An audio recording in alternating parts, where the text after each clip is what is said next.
Hi everyone, and welcome back to the channel and back to another urban calisthenics workout. In today's session, we've got for you a full body calisthenics routine. We'll be doing 6 exercises for 3 rounds of 45 seconds of work, 15 seconds of recovery. That's 18 minutes in total. Now, as you can see behind me, the equipment that you'll need for today's session is a set of parallel bars and a small space to work in, and you are pretty much good to go. Please take the time out to practice those instructionals before getting stuck in. Allocate around about 2 or 3 minutes per exercise so you get familiar with the technique. That's enough from me. Let's see what's in store. So with the bear squat push-up, this is the exact same setup as the bear squat. The only difference is that you are taking your weight forwards into a press off the back of the squat. So we set up in the support position, once again, shoulders out in front of the wrists ever so slightly, round up the upper back, pull the ribs down and tailbone under. Make your way down into the squat, and as I drive from the legs, I'm going to start to bring myself into a push-up, bringing the head as near to the floor as possible.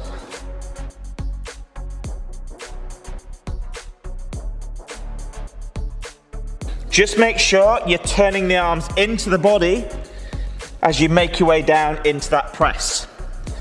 If this is too challenging, we drop the knees just as we're about to bend the arms, taking a little bit of weight out of the chest. So with a squat crescent, what we're looking to do is start by moving into our squat position, keeping the weight through the heels, ideally bringing the hips below the knee line, but keeping the chest in an upright position. From here, as you make your way to standing, you're going to release one foot from the floor, draw a circle with that leg, and then bring it back to its original position. The moment that foot comes into contact with the floor, we're already thinking about moving down into the squat position and then doing the same on the opposite side. What's important here is that we keep that swinging leg as straight as possible as we draw a circle with it. If this is too challenging on the hamstrings, we're just going to swing the leg at a lower level.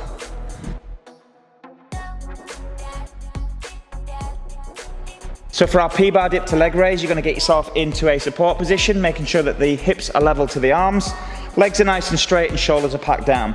As you initiate your dip, you're going to bring your head forwards, bending your arms, and keep your forearms in an upright position, bringing the head as close to the knees as you can. Lightly come into contact with the floor, push out strong, raise one leg, keep the bottom leg straight as you do so, and then go back into your dip position. As you press out this time, you switch the legs around and do the same on the opposite side.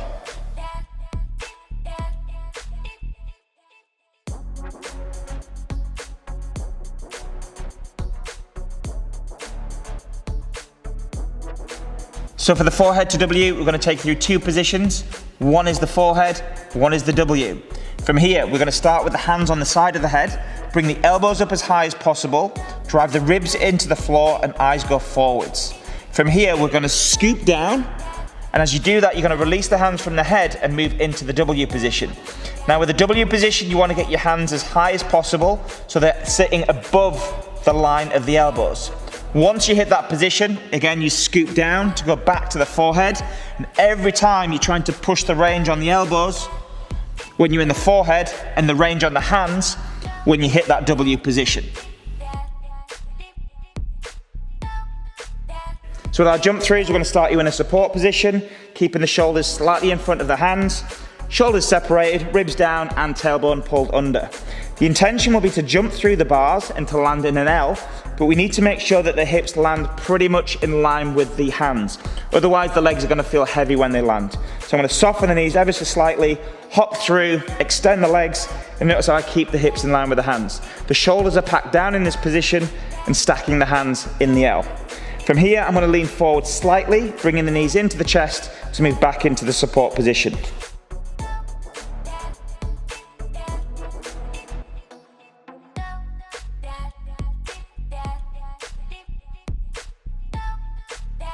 If you want to make this more challenging, what we can do is avoid putting the legs down at the front, but that means being even more mindful about your hip placement when landing the L.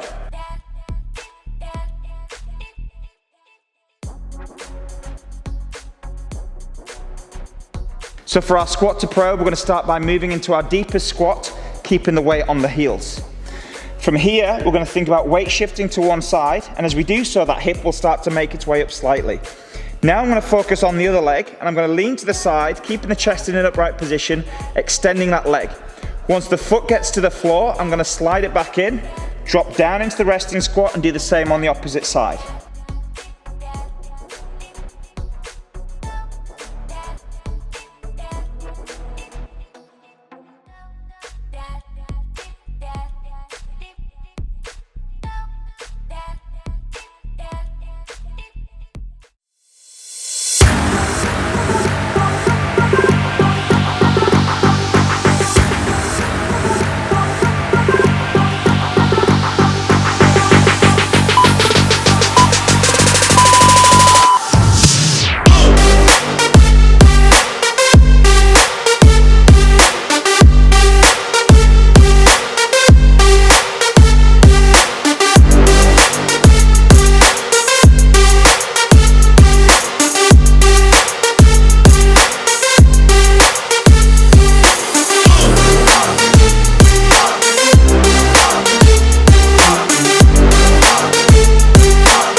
so much for joining me in this calisthenics workout. I hope you had a great time challenging yourself and breaking a sweat.